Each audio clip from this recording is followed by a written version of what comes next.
اللہ یتوفی الانفس حین موتها والتی لم تمت فی منامها فیمسک التی قضی علیها الموت ویرسل الاخری الی اجل مسمی ان فی ذلک لآیات لقوم یتفکرون سبحان ربک رب العزت عما یصفون والسلام علی المرسلین والحمد للہ رب العالمین۔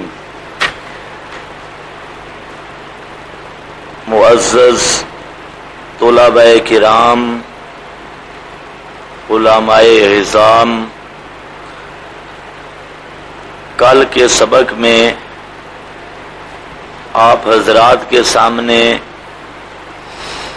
چند تمہیدی باتیں اور اصل مقصد کے متعلق کچھ گزارشات کی تھی، جن میں ایک بات یہ تھی کہ یہ قرآن مقدس محفوظ کتاب ہے، اہل اسلام کا یہی نظریہ ہے، جبکہ اہل تشیع کے نزدیک یہ قرآن محرف ہے اور اس میں کچھ چیزیں زائد کر دی گئیں، کچھ کم کر دی گئیں، کمی اور زیادتی دونوں کا وقوع ہوا ہے، بلکہ اہل تشیع کی 2000 روایت یہ بات ثابت کر رہی ہے کہ یہ قرآن کریم جو ہمارے ہاتھ میں موجود ہے یہ اصلی قرآن نہیں ہے، اصلی قرآن مہدی کے پاس ہے، وہ جب آئے گا تو لائے گا۔ اس پر میں نے پوری اختصار کے ساتھ گفتگو کر دی ہے کہ قرآن کریم ہمارے پاس الحمدللہ کامل اور محفوظ موجود ہے، نہ اس میں کوئی کمی ہوئی نہ زیادتی ہوئی، جس طرح منشأ الہی تھا، اللہ تعالی کی مرضی تھی، اسی طرح یہ قرآن ہمارے پاس موجود ہے۔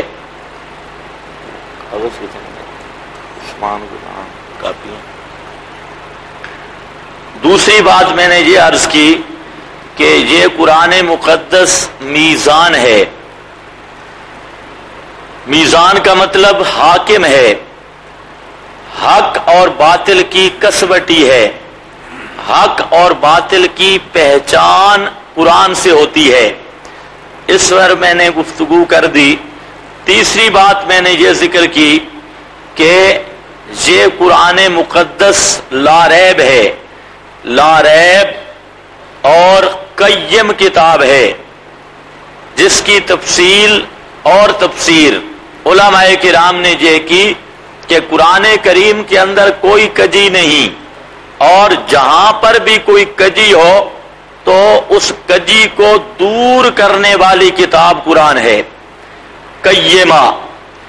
اور چوتھی بات یہ سن لیں کہ قرآن کریم کا معنی اور مفہوم کے اعتبار سے اہل السنت والجماعت کا کیا اصول اور کیا ضابطہ ہے، تو یاد رکھنا ہے اہل السنت والجماعت کا اصول تفسیر قرآن کریم کے متعلق جس پر اہل السنت بھی متفق ہیں، اور منتسبین جو دعویٰ کرتے ہیں اہل السنت ہونے کا حالانکہ وہ اہل السنت نہیں ہیں، وہ بھی اس بات پر متفق ہیں کہ قرآن کریم کی تفسیر کے 4 ماخذ ہیں۔ پہلا ماخذ تفسیر القرآن بالقرآن، قرآن کی تفسیر قرآن پاک سے۔ ایک مقام پر قرآن کریم ایک مسئلہ کو ذکر کرے گا اور مجملاً ذکر کرے گا، لیکن دوسرے مقام پر خود قرآن ہی اس کی تفسیر کر رہا ہوگا، اور اس لیے قرآن کریم کتاب مبین ہے۔ مبین متعدی بھی استعمال ہوتا ہے، لازم بھی۔ متعدی کا معنی ہے کہ خود بخود واضح کتاب ہے، جس میں کوئی اشتباہ نہیں، ظاہر باہر ہے، واضح الدلالت ہے۔ اور مبین کا متعدی والا معنی یہ ہے کہ کہ یہ قرآن ہر ابہام کو واضح کرنے والی کتاب ہے، ہر ابہام کو دور کرنے والی کتاب ہے، اور یہ خود احسن تفسیر ہے، بہترین تفسیر ہے۔ تو بہرحال پہلا ماخذ تفسیر القرآن بالقرآن، اور دوسرا قرآن کریم کی اگر کسی آیت میں ابہام آ گیا تو پھر دوسرا ماخذ ہے حدیث رسول صلی اللہ علیہ وسلم، اس کا نام ہے تفسیر القرآن بالحدیث۔ اور تیسرا ماخذ تفسیر قرآن کا ہے اقوال صحابہ، حضرات صحابہ کرام علیہم الرضوان کے اقوال مبارکہ، یہ قرآن پاک کی صحیح تفسیر ہے۔ اور چوتھا کبار تابعین، بڑے بڑے تابعین مفسرین جو ہیں یہ قرآن کریم کے شارح اور مفسر ہیں۔ تو قرآن کریم کے مطلب مفہوم کے تعین کے لیے چار ماخذ ہیں، تفسیر القرآن بالقرآن بھی ہے، تفسیر القرآن بالحدیث بھی ہے، تفسیر القرآن باقوال الصحابہ بھی ہے، اور تفسیر القرآن باقوال التابعین بھی ہے۔ اور یہ مسئلہ جو ہے اس کو تقریباً تمام طائفوں نے تسلیم کیا ہے۔ آپ تفسیر معارف القرآن شروع میں دیکھیں، مقدمہ تفسیر کا، وہاں پر بھی آپ کو یہ ماخذ مل جائے گا جو میں نے بیان کیے ہیں طرق اربع تفسیر کے۔ اور اسی طرح ابن کثیر وغیرہ دیکھیں، وہاں پر بھی آپ کو یہ اصول ملیں گے۔ اور اسی طریقہ سے امام ابن تیمیہ کا اصول تفسیر دیکھیں، وہاں پر بھی آپ کو یہی باتیں مل جائیں گی۔ اور بریلوی مسلک کے پیر مہر علی شاہ گولڑوی، ان کی کتاب ہے اعلاء کلمات اللہ، اس کے اندر بھی انہوں نے یہی چار ماخذ لکھے ہیں۔ اور اسی طرح اہل حدیث حضرات بھی جو سمجھدار ہیں وہ تقریباً ان ماخذ کا انکار نہیں کر سکتے۔ اور اسی طریقہ سے حتیٰ کہ مرزا غلام احمد قادیانی بھی اپنے روحانی خزائن کے اندر یہ بات ماننے پر مجبور ہوا ہے کہ قرآن کریم کی تفسیر کے اصل ماخذ چار ہیں، تفسیر القرآن بالقرآن بالحدیث باقوال صحابہ باقوال التابعین۔ اب یہ بات سمجھ لینے کے بعد میرا خیال ہے ساری پریشانیاں ختم ہو جائیں گی۔ قرآن کریم کے بارے میں یہ اصول سمجھنے کے بعد ساری پریشانیاں ختم ہو جانی چاہیے کہ وہ بھی قرآن پڑھتا ہے، یہ بھی قرآن پڑھتا ہے۔ اب تو کئی فرقے بنے ہیں نا، کچھ تو وہ ہیں جن بیچاروں کو قرآن پڑھنے کی توفیق ہی نہیں، انہوں نے تو بابے جی کا مطالعہ کرنا ہوتا ہے۔ ہمارے بابے جی فرمایا، استاد جی فرمایا، شیخ الحدیث حضرت اقدس فرما گئے، وہ تو ملفوظات سے ہی فارغ نہیں ہے، ان کی تو بات ہی نہیں۔ بات ہے جو قرآن پڑھنے والے ہیں تو ان کو بھی من مانی قرآن نہیں کرنے دیتا، اور اہل سنت کے اصول بالکل واضح ہیں۔ اور یاد رکھنا ہے قرآن کریم میں جہاں پر کوئی ڈنڈی مارے گا تو قرآن کریم کی ایک عادت اور اعجاز ہے کہ کبھی ڈنڈی مارنے والے کو قرآن چلنے نہیں دیتا، یا آگے سے پکڑے گا یا پیچھے سے پکڑے گا۔ یہ ہو ہی نہیں سکتا کہ کوئی ڈنڈی مار لے اور قرآن برداشت کر لے، سوال ہی پیدا نہیں ہوتا۔ کیوں؟ یہ قرآن ہے ہی اعجاز والی کلام، معجزہ ہے۔ بہرحال اب میں نے کل آپ کو بتایا تھا مقاصد قرآن میں سے مقصد کیا ہے قرآن کا، وہ خلاصے کے طور پر اس کا بیان آج تفصیل سے ہونا تھا، لیکن آج کچھ ساتھیوں کا اصرار ہے کہ ایک مسئلہ چھڑا ہوا ہے پورے ملک میں اور دنیا میں، بلکہ وہ مسئلہ ہے موت و حیات کا۔ تو ہمارے ساتھیوں کا اصرار ہے کہ اس مسئلہ پر تھوڑی سی وضاحت ہونی چاہیے کہ یہ مسئلہ کیا ہے۔ تو یاد رکھنا ہے کہ یہ جملہ معترضہ کے طور پہ آج کا درس ہوگا، اصل تو وہ مقاصد قرآن اور خلاصۃ القرآن ہمارا چل رہا ہے، اور وہ انشاءاللہ پوری تفصیل کے ساتھ آئے گا۔ تو آج یہ وقت جو ہے انشاءاللہ جہاں تک چلے جائیں گے تو امید ہے آپ میں سے اکثر ساتھی ضرور ساتھ دیں گے۔ 4 بجے تک چلے جائیں نا۔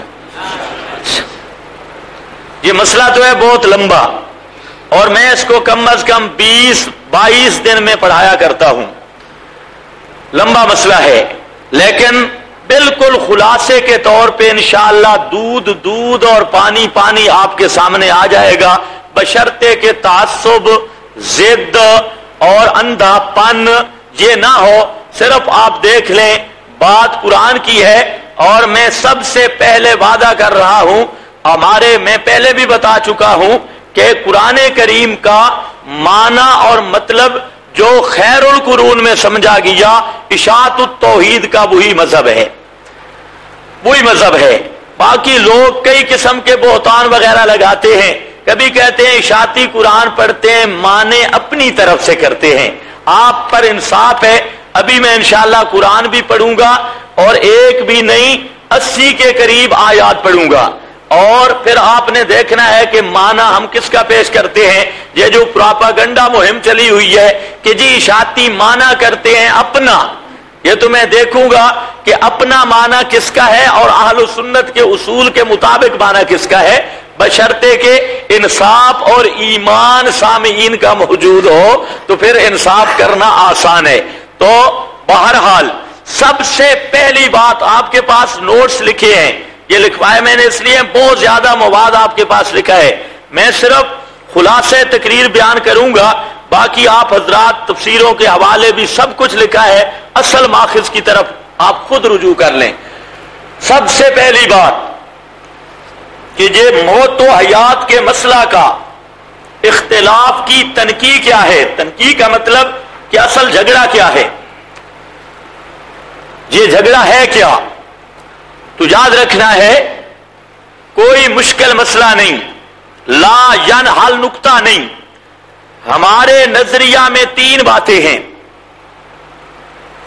صرف 3 باتیں، چوتھی بات کوئی نہیں۔ سب سے پہلی بات کہ موت کا مطلب یہ ہے، موت عرفی کا معنی اور مطلب یہ ہے کہ روح کامل طور پر جسم سے جدا ہو جائے، ظاہری طور پر بھی باطنی طور پر بھی روح جسم سے جدا ہو جائے۔ انفکاک الروح عن الجسد ظاہرا و باطنا، مکمل طور پر روح کا بدن سے جدا ہونا، اس کا نام موت ہے۔ اور ہر فرد بشر کی طرح حضرات انبیاء کرام علیہم الصلاۃ والسلام پر بھی ورود موت برحق ہے۔ بس ایک بات ختم ہو گئی۔ نمبر 2، موت کے بعد قیامت تک، نفخہ ثانیہ تک جو انفکاک ہو گیا تھا، روح اور جسم کی جدائی جو موت سے ہو گئی تھی، وہ قیامت تک، قیامت سے پہلے وہ جدائی ختم نہیں ہوگی۔ قیامت تک کسی کی روح اس بدن کے اندر نہیں آ سکتی، کسی کی روح اس بدن کے اندر لوٹائی نہیں جا سکتی، یا دوسرے لفظوں میں کہہ دو لوٹنا ثابت نہیں۔ بس دوسری بات بھی ختم ہو گئی۔ اور تیسری بات یہ ہے، موت کے بعد کوئی انسان، خواہ اللہ کا مقرب پیغمبر ہو، خواہ شہید ہو، خواہ پیر فقیر ولی کوئی بھی ہو، تو موت کے بعد اہل دنیا کا کلام عادتاً نہیں سن سکتا۔ بس یہ 3 باتیں ہیں، میرا خیال ہے کوئی مشکل مسئلہ نہیں۔ پہلی بات، موت کس کا نام ہے؟ روح کا جسم سے مکمل جدا ہو جانا۔ دوسری بات کہ موت سے نفخہ ثانیہ تک یہ جدائی ختم نہیں ہوگی، روح کا مستقر، یہ بدن عنصری نہیں، کسی انسان کا بھی روح اپنے اپنے درجے اور مراتب کے اعتبار سے اپنے مقام ہے، وہ تفصیلی باتیں ہیں، مختصر جو عقیدے کی بات کر رہا ہوں۔ اور نمبر 3، جس پر بھی موت آ گئی وہ اہل دنیا کے احوال، ان کا کلام، حالات، کوئی چیز بھی اہل دنیا سے وہ باخبر نہیں، بے خبر ہے، غافل ہے، اور اہل دنیا کے حالات، احوال، آوازیں سننے سے وہ بے خبر اور غافل ہے۔ عادتاً اور یہ کیفیت ہے الی یوم القیامہ تک، قیامت تک. بس یہ 3 باتیں ہیں، یہ سب کو سمجھ آ گئی ہیں. صرف 3 باتیں ہیں. ہمارے مہربانوں نے کیا مشہور کر رکھا ہے؟ او جی اشاعت التوحید والے عذاب و ثواب قبر کے منکر ہیں. آدمی جھوٹ بولے خود، کچھ تو شرم بھی کرنی چاہیے. آخر مرنا بھی ہے، خدا کی عدالت میں جانا ہے. کسی پر جھوٹا بہتان لگانا اور کسی پر الزام لگانا کئی دفعہ ہم وضاحت کر چکے ہیں. الحمدللہ وہ تو کہتے ہیں عذاب و ثواب قبر کا منکر بدعتی ہے. میں کہتا ہوں عذاب و ثواب قبر کا مطلقاً منکر کافر ہے، صرف بدعتی نہیں. عذاب و ثواب قبر کا منکر کون ہے؟ کافر ہے، صرف بدعتی نہیں ہے. اور انشاءاللہ میں اس کو ثابت کروں گا. لیکن عذاب و ثواب قبر کے لیے روح کا بدن میں لوٹانے والا بھی پرلے درجے کا جاہل ہے. جھگڑا تجھے تھا، یہ 3 باتیں ہیں. اور کوئی پگڑی وغیرہ باندھ کے وہ مونچھیں تراش کر یہ لوگوں کو باور کراتا ہے جی اشاعت التوحید والے توبہ توبہ، یہ تو حیات کے منکر ہیں، یہ حیات نہیں مانتے. واللہ العظیم جھوٹ ہے. ہم کہتے ہیں انبیاء کرام کا شان بہت بلند ہے. حیات شہداء، شہید جس کو پیغمبر کی غلامی میں اللہ نے حیات عطا کی ہے، وفات کے بعد اسی طرح انبیاء کرام کا مقام تو شہداء سے بھی بالا تر ہے. اور پھر انبیاء میں امام الانبیاء کا مقام تو حضرت نیلوی شاہ صاحب رحمہ اللہ نے تو جہاں دیا ہے کہ جس طرح حیات شہداء کا منکر کافر ہے، اسی طرح حیات انبیاء کا منکر بھی کافر ہے. توجہ ہے؟ انشاءاللہ پوری وضاحت آئے گی. صرف ہمارا قصور یہ ہے کہ ہم حیات وہ مانتے ہیں جو خیر القرون والوں نے مانی ہے، متقدمین نے مانی ہے. اور ان ہمارے مہربانوں نے حیات وہ مانی ہے جو سیوطی سے شروع ہوئی ہے، جو اصول کافی میں لکھا ہے یعقوب کلینی نے، یا یہ جو دوسرا احمد رضا خان جو حیات مانتا ہے یہ اس حیات کے قائل ہیں. یہ بھی انشاءاللہ وضاحت ہوگی. اور اسی طرح انہوں نے پروپیگنڈا کیا او جی اشاعت التوحید والے یہ اکابر کو نہیں مانتے. میں کہتا ہوں نہ ماننا کیا مطلب؟ نہ ماننا، یہ ماننا نہ ماننا متعدی ہے. کیا چیز نہیں مانتے؟ یاد رکھو ہم 2 چیزیں نہیں مانتے اکابر کو، الہ بھی نہیں مانتے، معصوم بھی نہیں مانتے. ہم اکابر کو الہ بھی، معصوم بھی، اولیاء اللہ مانتے ہیں، بزرگ مانتے ہیں، قابل احترام مانتے ہیں، قابل ادب مانتے ہیں، دین کا خود ان کو دین کا خادم مانتے ہیں. اور یہ کہنا اکابر کو نہیں مانتے، یہ تو اب بات چلتی جائے گی. جب بھی دفاع کا مسئلہ آتا ہے تو پھر اشاعت التوحید والوں کی محنت کرنی پڑتی ہے. عبارات اکابر کا مسئلہ ہو بریلویوں سے، شیعوں سے، غیر مقلدین سے، اس وقت پھر ہمارے در پہ آتے ہیں جی آپ مہربانی کریں، آپ تشریف لائیں. میں کبھی کبھی کہتا ہوں قبضہ تو تم نے کیا ہوا ہے اور مہربانی ہم کریں تو بات تو وہی ہے کہ جب حلوہ پکے تو کوئی اور جب کام کرنا ہو تو پھر ہمیں بلاتے ہیں اور انہیں بلانے پر مجبوری ہے. تو بہرحال یاد رکھو یہ سارے پروپیگنڈے ہیں. اشاعت التوحید کا پورا عقیدہ موت و حیات کے مسئلہ میں صرف اس قدر ہے، ہم کہتے ہیں موت کا مطلب ہے روح کی مکمل بدن سے جدائی، اور یہ جدائی رہے گی قیامت تک، اور اس میں کوئی مستثنا نہیں، اور قیامت تک مرنے کے بعد کوئی اہل دنیا کی باتیں سن سکتا نہیں. اب ان کا کیا عقیدہ ہے؟ پہلی بات تو یہ ہے کہ آج تک ہمارے ان مہربانوں کو اپنے عقیدے کا پتہ ہی نہیں، آج تک نہیں پتا. آپ دیکھیں آپ کے پاس کاغذ ہیں، یہ اصل کتابیں بھی میرے پاس موجود ہیں، اور یہ آپ کی سہولت کے لیے یہ کاغذ بھی لکھ دیے ہیں.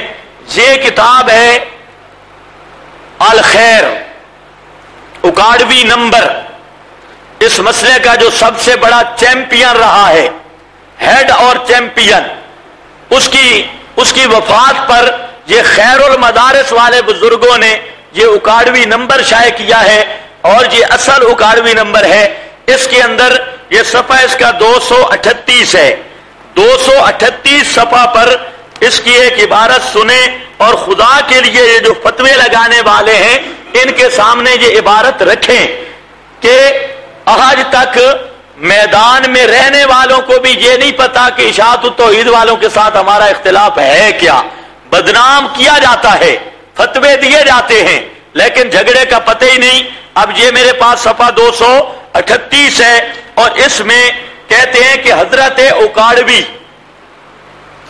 یہ مضمون بھی ہے مفتی عبد القدوس صاحب کا، جو عبد الشکور ترمذی صاحب کے بیٹے ہیں، اور یہ سائیوال کے بڑے مفتی صاحب ہیں، سکہ راوی ہے ان کے مذہب میں، ہمارے نزدیک تو ان میں کوئی بھی سکہ نہیں۔ حضرت اکاڑوی ایک مرتبہ سائیوال تشریف لائے، اور حضرت والد صاحب قدس سرہ سے فرمایا کہ میں نے حیات النبی کے موضوع پر، آپ کے پاس لکھی ہے عبارت، حیات النبی کے موضوع پر منکرین حیات کے عمائدین سے مناظرے کیے، اور مناظروں میں ان کو شکست فاش بھی دی۔ غالباً عالم خواب کی بات بتا رہے ہیں، ورنہ مناظرے کیسٹوں میں موجود ہیں۔ حضرت نعمانی صاحب کے ساتھ ان کا جو مناظرہ ہے جتوئی والا 2 گھنٹوں میں اپنا عقیدہ نہیں بتا سکا، وہ ابھی تک کیسٹوں میں موجود ہے، اور ان کا یہ نام بھی نہیں لیتے۔ جو شکست فاش کی بات ہے وہ آپ دیکھ لیں وہ کیسی شکست فاش ہے، 2 گھنٹے کی ریکارڈنگ موجود ہے، اور پھر المدد یا پولیس کہہ کر جان چھڑائی، اور 2 گھنٹے تک اپنا عقیدہ نہیں بتایا۔ اور آپ خود تجربہ کریں، یہ ذیلی باتوں کو چھیڑتے ہیں، لیکن جو اصل اختلاف اور عقیدہ ہے مرتے مر جائیں گے، کبھی بھی اصل موضوع پہ گفتگو نہیں کریں گے۔ اب یہاں پر دیکھو شکست فاش بھی دی، پھر اس موضوع سے متعلق کافی کتب تحریرات کا بغور مطالعہ بھی کیا ہے، لیکن مجھے اب تک منقع طور پہ واضح نہیں ہوا کہ ہمارے اور فریق مخالف کے مابین محل نزاع کیا ہے۔ آپ اندازہ کریں، خدا کی قسم میں کہتا ہوں اگر شرم ہو نا تو اتنی کافی ہے۔ بھئی جس مسئلے پہ تم اور کبھی کہیں سے فتویٰ، کبھی کہیں سے، آپ کا یہ چیمپئن اور یہ ماسٹر، اس مسئلے کا بھی ماسٹر اور سکول کا بھی ماسٹر، اور جس کو زبدۃ المحدثین، ترجمان اہل سنت اور وکیل احناف اور پتہ نہیں کیا کیا، یہاں پر بھی بہت سارے یہ وکیل احناف اور کیا کیا، بعض لوگ تو اسے کہتے ہیں حجت اللہ فی الارض۔ یہ حجت اللہ فی الارض کہہ رہا ہے کہ میں نے کتابیں بھی پڑھی، اشاعت التوحید والوں کے ساتھ مناظرے بھی کیے، لیکن اب تک مجھے نہیں پتا چلا کہ ہمارا جھگڑا کیا ہے۔ آپ اندازہ فرمائیں۔ اب دیکھیں، بغیر کسی کا مسلک معلوم کیے فتویٰ لگانا جاہلوں کا کام ہے یا مفتیوں کا؟ پہلے مسئلے کی تحقیق کرو، مسئلہ ہے کیا، اور جب مسئلے کی تحقیق ہوگی، تم تو کہتے ہو ان کے پیچھے نماز نہیں ہوتی، مسئلہ جب کھل کے آیا تو انشاءاللہ لوگ دیکھیں گے کہ تمہارے آگے بھی نہیں ہوتی،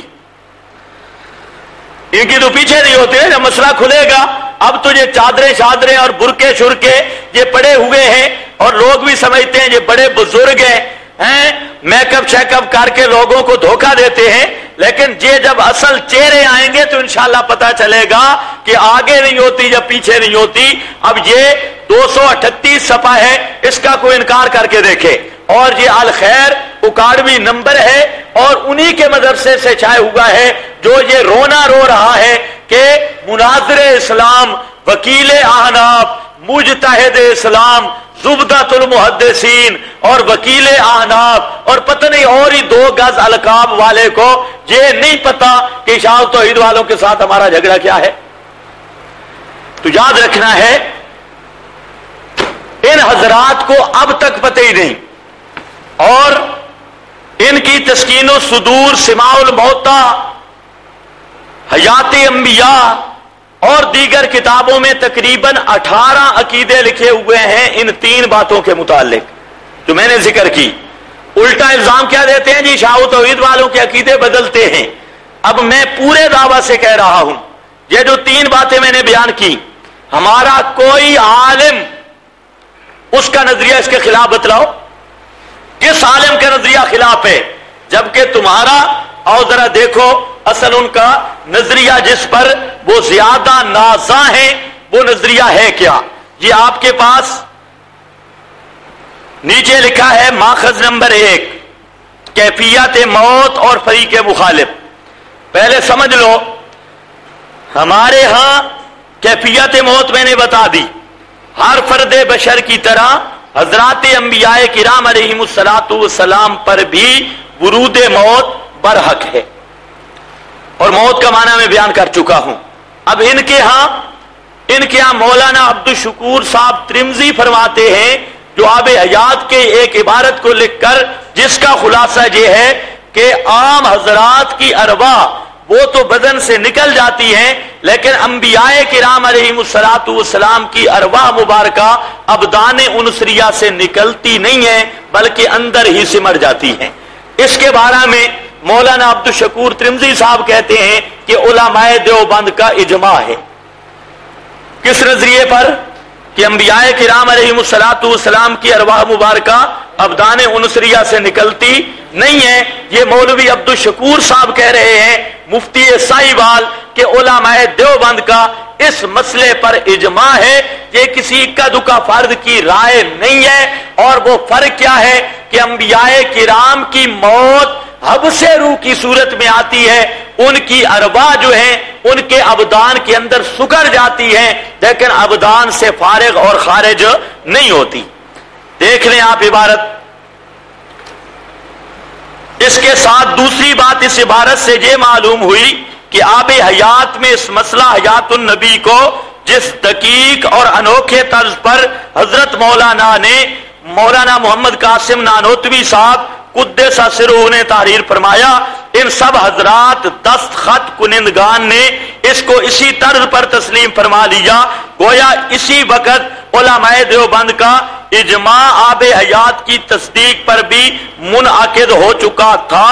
اس وقت جو لوگ آب حیات کی تحقیق کو حضرت مولانا محمد قاسم نانوتوی کا تفرد بتلاتے ہیں اور کہتے ہیں کہ علماء دیوبند کے اندر آب حیات کی تحقیق کے بارے میں اختلاف ہے، وہ غور کریں اور بتلائیں کہ ان کے اس خیال کی آخر ان کے پاس کون سی سند ہے۔ آب حیات میں جس طرز سے حیات النبی کا اس بات کیا گیا ہے اس کی تمام اکابر نے تصدیق فرمائی ہے، اس طرز کا مسلمہ اکابر دیوبند میں سے کسی نے انکار نہیں کیا۔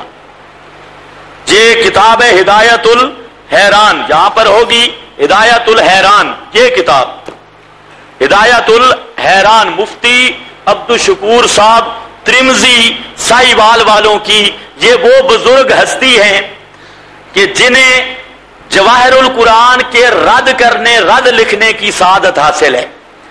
پوری زندگی بریلویوں کے ساتھ ملے رہے، بریلوی پیروں کے ساتھ ان کا گٹھ جوڑ رہا، اور زندگی میں انہوں نے خدمت یہ کی ہے کہ جواہر القرآن جو مبنی بر توحید تفسیر ہے، توحید و سنت کے پورے موتی اس میں لکھے گئے ہیں، تو اس کے خلاف کتاب لکھنے والی شخصیت ہے ہدایت الحیران والے بزرگ جو خود بھی حیران ہیں، مفتی عبدالشکور ترمذی صاحب۔ یہ بھی قسمت کی بات ہے، قیامت کے دن جب اللہ پوچھیں گے بھئی کیا خدمت کر کے آیا ہے، تو یہ کہے گا یا اللہ توحید کو مٹانے کے لیے میں نے جواہر القرآن کے خلاف ایک کتاب لکھی تھی۔ تو میرا خیال ہے سیدھا حکم ہوگا، سیدھا چل بغیر حساب کتاب کے، پتہ نہیں جہاں پر تو ہے فقیہ العصر حضرت مولانا مفتی عبدالشکور ترمذی صاحب، اور آپ کے پاس یہ صفحہ لکھا ہے، جس نے دیکھنا ہو یہ کتاب اصل موجود ہے، اور صفحہ 355 پر یہ عبارت بالکل کھلے لفظوں کے اندر صاف صاف موجود ہے۔ اور جہاں اس عبارت میں دو باتیں سمجھنی ہیں، ایک بات تو یہ ہے کہ وہ آب حیات کی طرز کہ انبیاء اور غیر انبیاء کی موت کا کیا فرق ہے۔ غیر انبیاء کی موت وہ روح کے نکلنے کے ساتھ ہوتی ہے، اور انبیاء کرام علیہم السلام پر موت کے وقت روح نکلتی نہیں ہے، اندر حبس ہو جاتی ہے۔ اور اس پر مولانا عبدالشکور ترمذی صاحب کیا حکم لگا رہے ہیں کہ یہ اجماعی مسلک ہے، تمام اکابرین دیوبند معاذ اللہ اس شک پر متفق ہیں، اور یہ اجماعی نظریہ ہے۔ یہ عبدالشکور ترمذی صاحب کا فرمان عالی شان ہے۔ اب ذرا دیکھنا ہے، یہ بات ذہن میں رکھنی ہے، آگے انشاءاللہ بڑا کام بنے گا۔ اس کے بعد اگلی عبارت آپ کے پاس دوسرا ماخذ، دوسرا نظریہ، یہ نظریہ تھا مولانا عبدالشکور ترمذی صاحب کا۔ اب نظریہ ہے مولانا سرفراز خان صفدر صاحب کا، نام سنا ہوگا آپ نے، مولانا سرفراز خان صفدر صاحب، جن کو آج کل امام اہل السنت کہا جاتا ہے، تو انہی کی بولی میں بھی کہوں گا، وہ پہلا فقیہ الاثر تھا، اب امام اہل السنت ان کا جو ہے ان کی بات آ رہی ہے۔ وہ فرما رہے ہیں کہ پہلی بات، موت کا مفہوم عرف عام میں موت جان نکل جانے کا نام ہے۔ موت کس کا نام ہے؟ جان۔ جان کس کو کہتے ہیں؟ روح کو۔ روح نکل جانے کا نام ہے، یعنی جب روح جسم سے نکل جاتی ہے تو اس کو موت کہتے ہیں۔ روح جب جسم سے نکل جاتی ہے اس کو موت کہتے ہیں۔ علماء نے معنی کیا ہے روح کا تعلق جسم سے منقطع ہو جائے۔ قرآن و حدیث کے نصوص و اشارات سے معلوم ہوتا ہے کہ موت کے وقت روح نکالی جاتی ہے، آسمانوں کی طرف لے جائی جاتی ہے، پھر اپنی مقررہ جگہ پر رکھی جاتی ہے۔ اب جہاں پر مولانا سرفراز خان صفدر صاحب فرماتے ہیں کہ جمہور اہل سنت کا، یہ آگے بھی عبارت آ رہی ہے، جمہور اہل سنت کا نظریہ اور قرآن و حدیث کی نصوص سے جو بات واضح ہوتی ہے وہ یہ ہے کہ موت کا معنی ہے روح جسم سے نکل جائے۔ روح جسم سے نکلتی ہے، آسمانوں پر یا جہاں پر بھی اپنی مقررہ جگہ پر رکھی جاتی ہے، لیکن قرآن اور حدیث کی نصوص کا فیصلہ یہ ہے کہ موت کا معنی یہ ہے کہ روح بدن سے نکل جائے۔ توجہ ہے؟ مفتی صاحب کیا فرما رہے تھے؟ عبدالشکور ترمذی صاحب، اجماع ہے کہ نکلی، وہاں پر اجماع تھا۔ اور مولا سرفراز صاحب کیا فرما رہے ہیں؟ قرآن اور حدیث کی نصوص کہتی ہے کہ موت نام ہی ہے روح کے نکلنے کا۔ اب میں کہتا ہوں پہلے آپس میں ذرا فیصلہ کر لیں، اگر فقیہ الاثر کی بات ٹھیک ہے تو مولانا سرفراز خان صفدر اور تسکین الصدور کے جمیع دستخط کنندگان اور مصدقین وہ اجماع کے منکر ہیں، اور جو اجماع کا منکر ہو وہ ماسٹر صاحب کا فتویٰ ہے کہ وہ چونکہ اہل سنت سے خارج ہے، اہل بدعت ہے، تو صاحب تسکین الصدور مولانا سرفراز خان صفدر اور اس کے جمیع مصدق تصدیقیں کرنے والے، وہ میں نہیں فتویٰ لگا رہا، پھر ناراض ہوتے ہیں جی اس نے کہا ہے، میں تو نتیجہ بتا رہا ہوں۔ اگر عبدالشکور ترمذی کی بات سچی ہے کہ اجماع ہے کہ روح نہیں نکلی، ٹھیک ہے، صحیحوال والوں کی مانو، لیکن صاحب تسکین الصدور وغیرہ پارٹی کو اہل سنت سے خارج ماننا ہوگا، کیونکہ وہ کس کے منکر بنیں گے؟ اجماع کے۔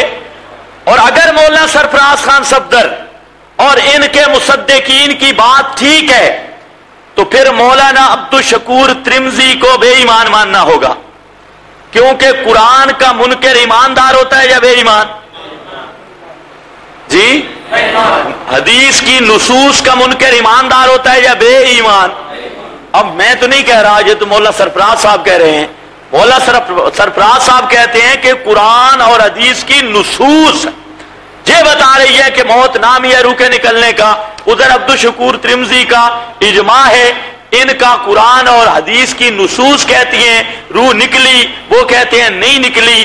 اب یہ ہو گیا آپس کا معاملہ، گھر کا معاملہ، یہ کہتے ہیں شاذ و توحید والوں کا اختلاف ہوتا ہے۔ اب میں کہتا ہوں ایسا تعارض دنیا میں اس کی کوئی مثال نہیں، یہ سارا تعارض ضد کی وجہ سے آ رہا ہے، خواہ جھوٹ بولنے کی وجہ سے آ رہا ہے۔ لیکن اگر کسی میں ہمت اور جرأت ہو اس تعارض کو ذرا اٹھا کے دیکھے۔ اگلی بات، تیسرا نظریہ ہے ماسٹر امین صاحب کا، زبدۃ المحدثین کا. وہ متذبذب ہیں. وہ کبھی کہتے ہیں موت سے انبیاء کرام کی بھی روح نکل جاتی ہے. یہ تسکین الاذکیاء جہاں پر ان کے سارے ملفوظات جمع ہیں، یہ کتاب. اس میں فرماتے ہیں کہ روح جو ہے وہ نکل جاتی ہے انبیاء کرام علیہ السلام کی. سمجھنی ہے بات. کہتے ہیں پھر جب سوال جواب ہوتے ہیں نا، پھر انبیاء کی روح بھی لوٹتی ہے، عام موتا کی روح بھی لوٹتی ہے، اور سوال جواب کے بعد عام مردوں کی روح پھر نکل جاتی ہے، اور انبیاء کرام علیہ السلام کی روح پھر نکلتی نہیں، پھر اندر جسم میں رہ جاتی ہے. آج تک کسی نے نہیں پوچھا زبدۃ المحدثین سے کہ انبیاء کرام سے سوال و جواب ہوتا ہے. فرشتے نبی پاک علیہ السلام سے آ کر پوچھتے ہوں گے من ربوں کا، ما دینوں کا، ما تقول فی حق ھذا الرجل. پتہ نہیں کیسی کیسی جہالت سے ہمیں واسطہ ہے، اور ہمیں خدا کی قسم کھا گئی ہے جہالت. جو جاہل سے جاہل ہو وہ بڑی پگڑی والا ہوتا ہے، اس کا پاگ اور ترا اوپر بنا دیا جاتا ہے. اب انبیاء سے تو سوال ہی نہیں، حتیٰ کہ شہداء سے بھی سوال نہیں، تو پھر تو مسئلہ اور بن جائے گا. اور پھر کہتا ہے باقیوں کی نکل جاتی ہے. یہ بھی میں آپ وضاحت کروں گا. ان سے پوچھو روح آئی کیوں تھی؟ کہتے ہیں روح کے بغیر سوال و جواب نہیں ہو سکتا تھا. میں نے کہا پھر کیا کہتے ہو؟ آئی تھی کہ روح کے بغیر ادراک نہیں تھا، پھر چلی گئی تو اب ادراک تو ختم ہو گیا. روح آئی تھی ادراک قائم کرنے کے لیے، کیونکہ روح کے آنے کے بغیر تو کچھ نہیں ہو سکتا تھا. اب چلی گئی تو ادراک ختم، تو اب عذاب و ثواب قبر کا منکر کون بنے گا؟ روح تو پھر چلی گئی. ہم تو کہتے ہیں کہ ادراک کے لیے روح کا آنا ہی ضروری نہیں. لا یستلزم اعادۃ الروح، روح کو ضرورت ہی نہیں آنے کی. ادراک برزخی کے لیے ام من شیء الا یسبح بحمدہ، میں نہیں کہتا یہ انشاءاللہ پورے وضاحت میں کروں گا. تو بہرحال ہم تو کہتے ہیں اس کے اعادہ کی ضرورت ہی نہیں تھی. ان کو پوچھو روح جو آئی تھی کیوں آئی تھی؟ کہتے ہیں اس کے بغیر سوال و جواب نہیں ہو سکتے تھے. اچھا جی، سوال و جواب نہیں ہو سکتے تھے، اب رہ جائے گی یا چلی جائے گی؟ کہتے ہیں اب چلی جائے گی. اچھا جب چلی جائے گی تو اب جسم بغیر روح کے ہے، اور خود اپنا مفروضہ بنایا ہوا ہے، بغیر روح کے جسم کو عذاب ثواب کیسے ہوتا ہے؟ تو اب 1 منٹ کے بعد اصلی خارجی اور معتزلی تو خود بن گئے روح کو پھر نکال کر. اس لیے مولانا سرفراز صاحب نے کہا ہے کہ روح پھر نکلتی نہیں ہے. اور بھی ان کے حضرات کہتے پھر مستمر طور پر بدن کے اندر رہ جاتی ہے. لہذا اب چھٹی ہو گئی باقی سب ٹھکانوں کی، روح ہر کافر کی اس بدن میں ہوتی ہے. یہ عام قریب وضاحت. تو میں یہ عرض کر رہا تھا ماسٹر اکاڑوی صاحب کے 2 فرمان عالی شان ہیں. ایک یہ ہے کہ روح نکل جاتی ہے، اور دوسرا یہ ہے کہ نہیں. یہ اسی میں آپ کے پاس لکھا ہے. اب وقت نہیں کہ ہر چیز میں آپ کو پڑھاؤں، یہ اردو کی باتیں ہیں. دوسرا وہ کہتا ہے کہ حضرت فاروق اعظم نے جو آپ کی موت کا انکار کیا تھا، تو حضرت فاروق اعظم کی نظریں آپ کے دل پر تھی اور اندر حیات موجود تھی.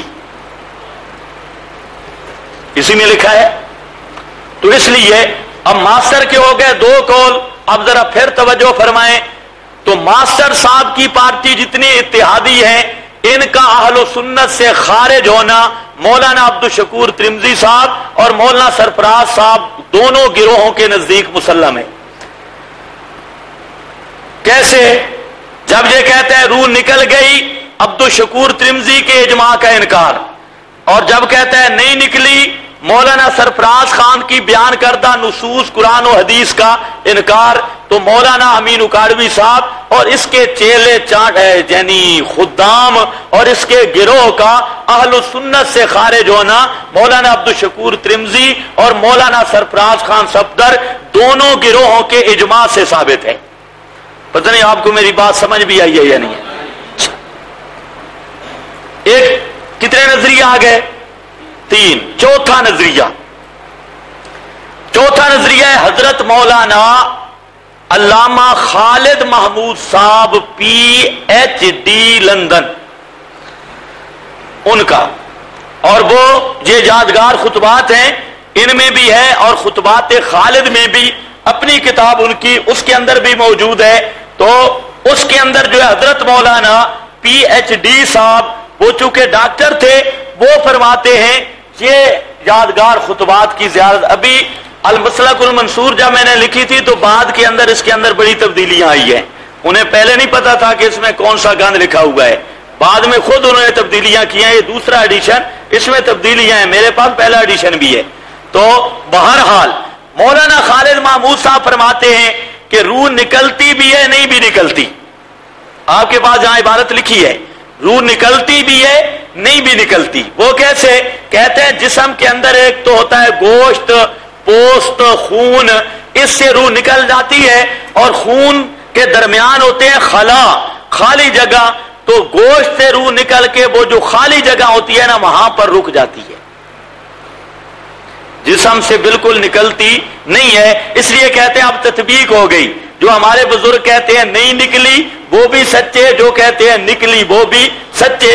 وجود سے نہیں نکلتی، صرف پٹھوں اور خون اور گوشت سے نکل کر درمیان والے خلا میں کھڑی ہو جاتی ہے۔ یہ تحقیق ہے پی ایچ ڈی لندن کی، سبحان اللہ، کیسی خوبصورت تحقیق ہے۔ تو یہ آپ کے پاس لکھی ہے، حوالہ بھی اس کا آپ کے پاس موجود ہے۔ یہ غالباً اگلا نمبر ہے اسی کا، یہ ماسر اکاڑوی کا نظریہ ہے تسکین الاذکیاء کا، یہ نیچے لکھا ہے ماخذ نمبر 4۔ علامہ Khalid Mahmood P H D London فرماتے ہیں خدائی وعدہ پورا ہوا، مگر اب جل شانہ نے وعدہ وفات پورا کرنا تھا، اللہ تعالیٰ نے وعدہ پورا کیا، تو آپ کی روح مبارک اگر بدن سے نکل کر، اگر جسم سے نکل کر جسم کے اندر ہی جو حصے خالی ہوتے ہیں، مثلا قلب دل ہے، دل کا اندر پورے کا پورا گوشت نہیں، پورا خون بھی نہیں، اس بدن کے اندر خلا بھی تو ہے، تو اگر پورے بدن سے روح کا انفصال بھی ہو مگر وہ بدن کے اس حصہ کے اندر رہے اور قلب کے اس حصہ کے اندر رہے جس میں خلا ہے، تو یہ بھی کہا جا سکتا ہے کہ روح بدن سے نکلی، اور یہ بھی کہا جا سکتا ہے کہ نہیں نکلی۔ یہ آپ کے پاس پوری عبارت موجود ہے۔ تو خلاصہ کیا ہے؟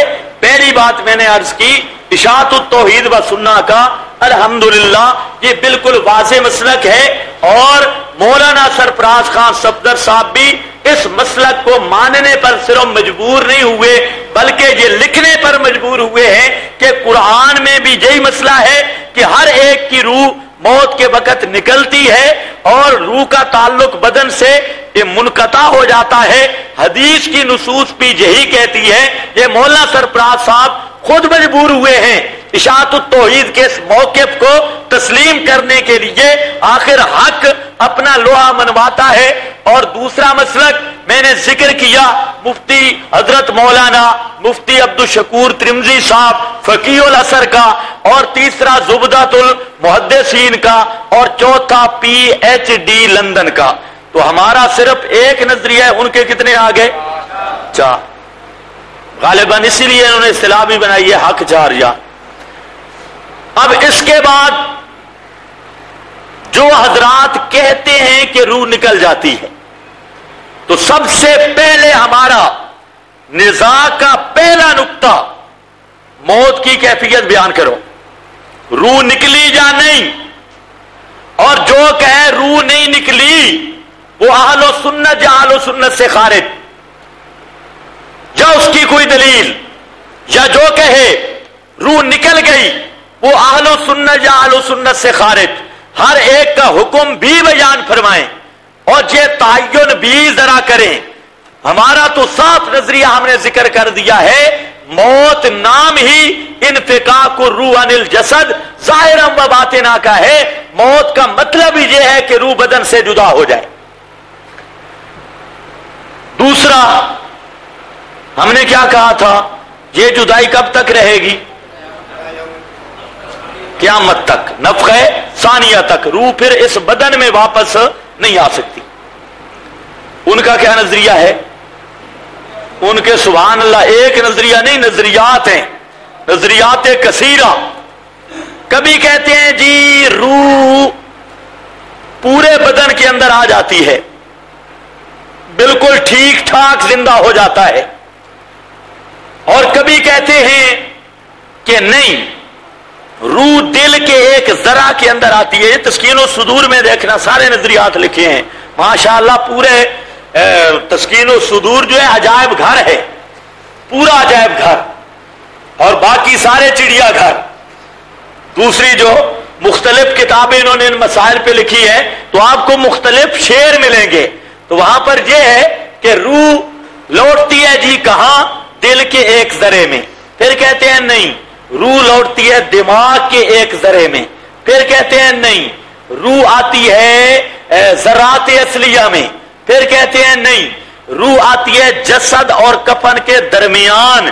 پھر کہتے ہیں نہیں، روح آتی ہے قبر کے اوپر. پھر کہتے ہیں نہیں، روح ہوتی ہے اپنے مقام پر لیکن ایک قسم کا تعلق ہوتا ہے بدن کے ساتھ. یہ تو متعدد نظریات ہیں. ہم نے کیا بتایا؟ موت کے بعد صرف ایک ہی بات ہے، قیامت کے دن جب یوم البعث ہوگا. بعث کا معنی یہ ہے روحوں کا اس بدنوں کے اندر واپس آنا. یہ یوم البعث ہوگا قیامت کے دن، پھر روحیں ان بدنوں کے اندر واپس آئیں گی. اس سے پہلے روحیں ان بدن کے اندر واپس نہیں آتی. صاف مسئلہ ہے. اب ان سے پوچھو اہل سنت کون ہے جو دل کے ذرے میں روح مانتا ہے، یا دماغ کے ذرا میں، یا بین الکفن والجسد، یا اپنیت القبور، یا اتصال، یا اشراق، یا کون سا اہل سنت ہے؟ ذرا متعین کرو. ہر ایک کا حکم بھی یہ مولوی بیچارے کیوں بھاگتے ہیں؟ جگہ جگہ پہ ان کے جو عمائے دین ہیں، کبھی تو بڑے مناظروں کے چیلنج ہوا کرتے تھے، اور 27 مقام ہو چکے ہیں جہاں پر الحمدللہ یہ گھوم کر بھاگے ہیں. گھوم کر بھاگنا جانتے ہیں نا؟ گھوم کر بھاگے ہیں.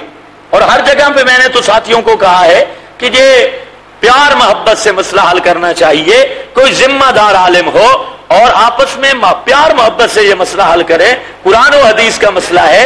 ہم نہ تو کسی کو گالیاں دیتے ہیں نہ کسی پر فتوے دیتے ہیں. البتہ ہم ان کے فتوے سناتے ضرور ہے کہ انہوں نے کیا لکھا ہے. ہم کسی پر فتوا نہیں لگاتے. ہم کہتے ہیں بھائی بھائی بن جاؤ، پیار اور محبت کے ساتھ دین کو دین سمجھ کے ایک جگہ پہ بیٹھ کے مسئلے کو حل کرو، لیکن چور شور نہیں. ذمہ دار علماء آؤ اور جو واقعتاً عالم ہو اور ہمارے ساتھ بیٹھ کے گفتگو کرو. یہ مناسب بات نہیں ہے. یہ خواہ پتہ ہی نہیں اور اپنے مدارس میں بیٹھ کر جی اشاعت دیجیے اور اشاعت دیجیے اور اشاعت دیجیے. تو اب یاد رکھنا ہے، یہ آپ دیکھ لیں آپ کے سامنے یہ ساری عبارات بھی موجود ہیں، اصل کتابیں بھی موجود ہیں. ہمارا دوسرا جو نزاعی مسئلہ ہے اور دوسری شک ہے مسئلہ کی، ہم کہتے ہیں روح واپس نہیں آتی. وہ کیا کہتے ہیں؟ میں نے باقی شکیں ان کی چھوڑ دی ہیں. جس پر ان کا زیادہ زور ہے اور جس شک پر انہیں زیادہ ناز ہے اس کے حوالے آپ کے پاس ہیں. آپ ذرا یہ ملاحظہ فرما لیں. یہ یہی ہدایت الحیران ہے اور اس کا صفحہ نمبر 354 ہے. صفحہ نمبر 354 یہی مولانا عبد الشکور صاحب ترمذی صاحب کی آپ کے پاس اس کا صفحہ لکھا ہے. عبارت بھی آپ کے پاس لکھی ہے اور اس کے صفحہ 354 کی عبارت ذرا خوب اچھی طرح دیکھ لیں تاکہ یہ نہ کہہ سکیں کہ انہوں نے خواہ ہمارے ذمہ عقیدہ لگایا ہے. اب یہاں پر یہ کہتا ہے بعد از وفات ہر میت کے لیے، توجہ کرنی ہے، بعد از وفات ہر میت کے لیے، ہر میت کے لیے بوقت سوال نکیرین ارواح کا اعادہ الال ابدان احادیث صحیحہ سے ثابت ہے. حدیث بھی نہیں، احادیث